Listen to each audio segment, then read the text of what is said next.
the next episode पर उसने ना तो 125. साधना की और ना ही ट्रेनिंग करने के लिए वो छत पर गया, बल्कि बस अपने बेड में ही लेटा रहा और सोचने लगा कि वो आज का दिन कैसे बिताएगा। उसे नहीं पता था कि फाइट में क्या होने वाला है और कहां से कितने लोग आएंगे या फिर बैटिंग किस तरीके से होगी। पर बस उसे पता था कि उसे अब अपना 100% देना था और वो इसके लिए तैयार था।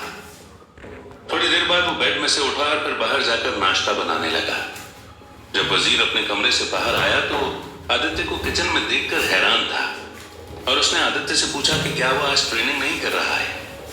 तब आदित्य ने उसे बताया कि आज ट्रेनिंग की कोई जरूरत नहीं है, बल्कि आज उसे अपनी स्किल्स को टेस्ट करने की बारी है। और वजीर ने भी ज्यादा कुछ नहीं कहा। उसके बाद आदित्य ने एक बार फिर से ऑमलेट बनाया और वो दोनों बैठकर नाश्ता करने लगे।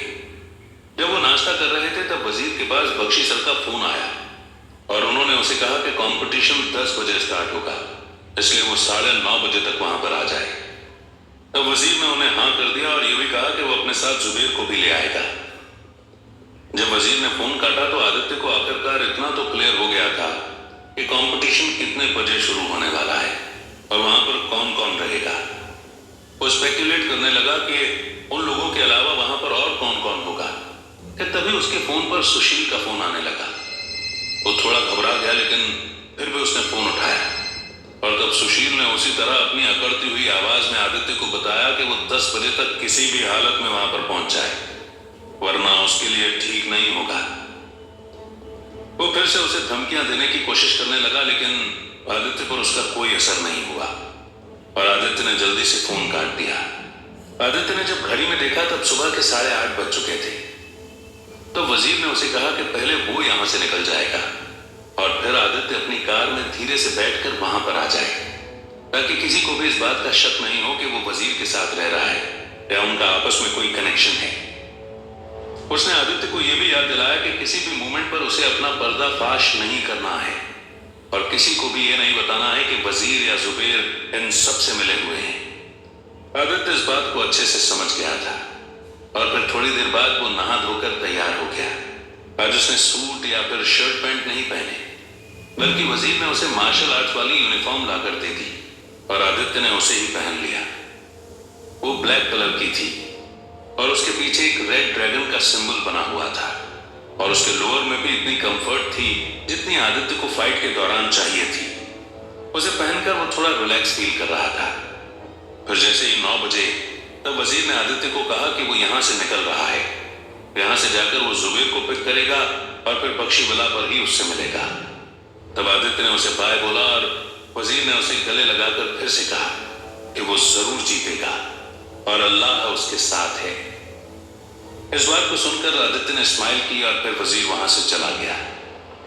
कुछ देर आदित्य यूं ही हॉल में घूमता रहा और अपने फोन की स्क्रीन पर देखकर सोचता रहा कि क्या उसे मनाली से बात करनी चाहिए, क्या उसे उससे पूछना चाहिए कि वो भी फाइट में आ रही है या नहीं, या फिर वो आदित्य को लड़ते हुए नहीं देखेगी। वो यही सोच रहा था कि इतनी देर में मनाली का फोन आ गया और आदित्य ने उसे एक झटके में ही उठा लिया।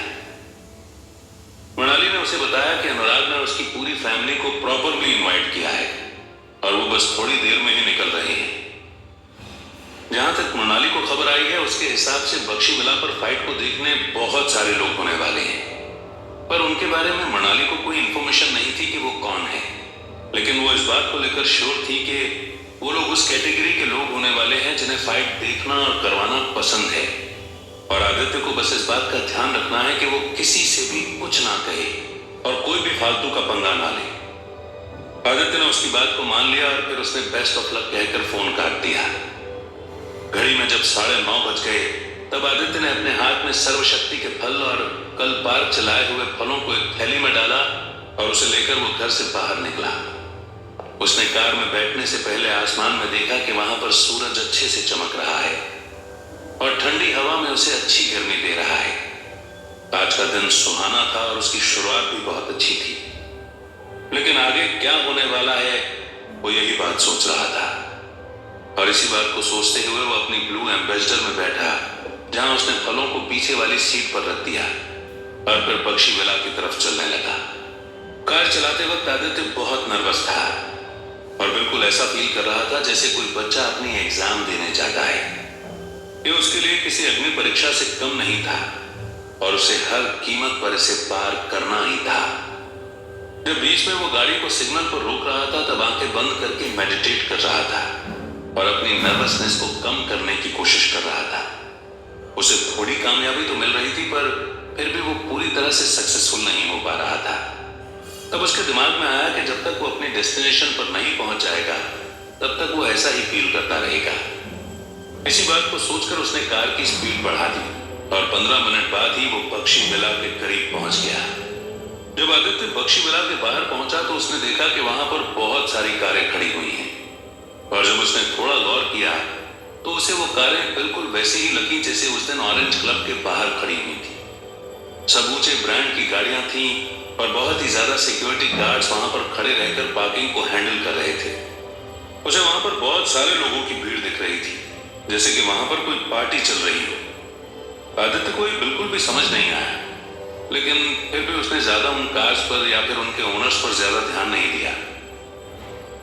जब वो अपनी ब्लू एम्बेसडर को लेकर वहां पर गया तो कुछ लोग उसे देखकर हंस रहे थे, लेकिन उसने उन पर ज्यादा रिएक्ट नहीं किया और फिर उसे एक स्पेशल पार्किंग दी गई जो कि बिल्कुल ही अलग थी।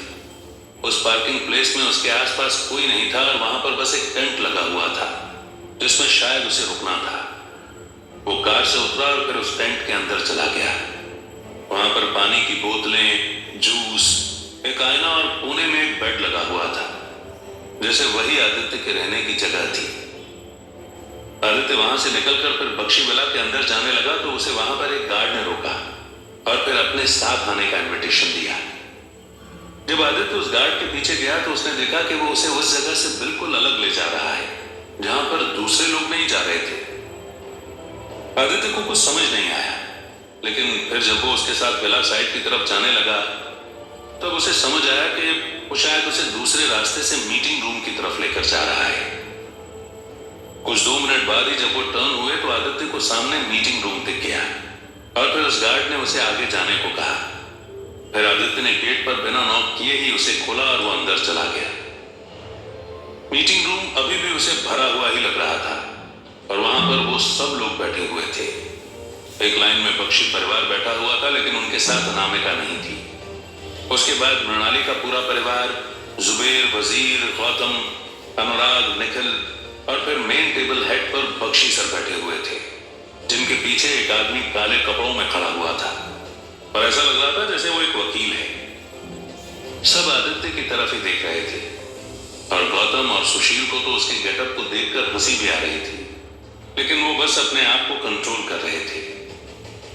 आदित्य ने देखा कि वो सब सज धज कर ऐसे तैयार बैठे थे जैसे कि किसी पार्टी को अटेंड कर रहे हो और उनके बीच में वही बस अलग दिख रहा था। फिर बख्शी सर ने आदित्य की तरफ देखकर कहा, आदित्य, जैसा हमने वादा किया था, आज 2 दिन बाद तुम्हारी फाइट शुरू होने वाली है।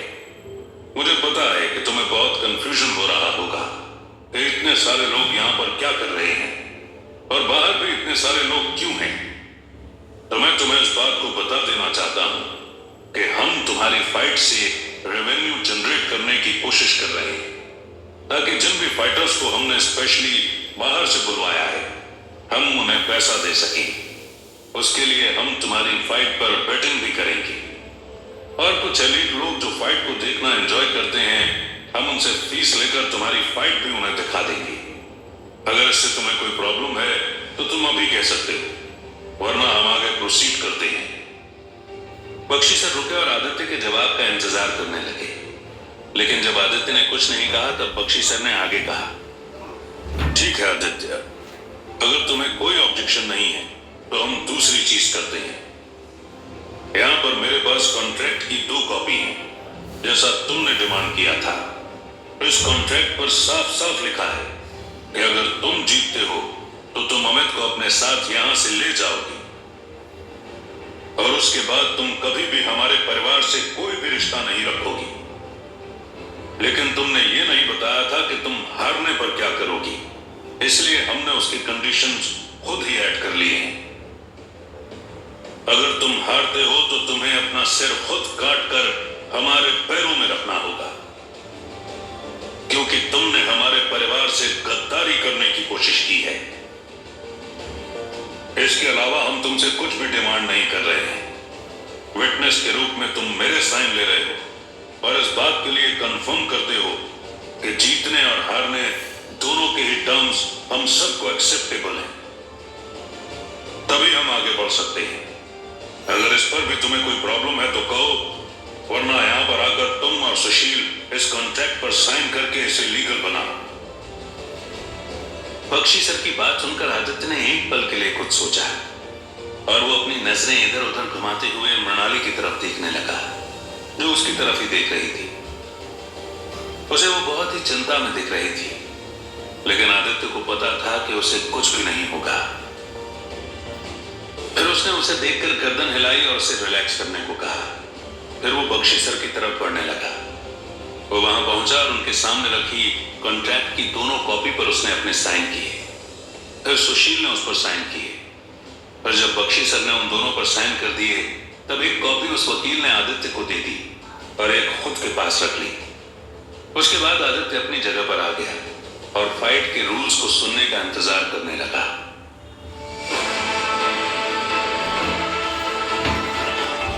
Thank you for listening. Thank you.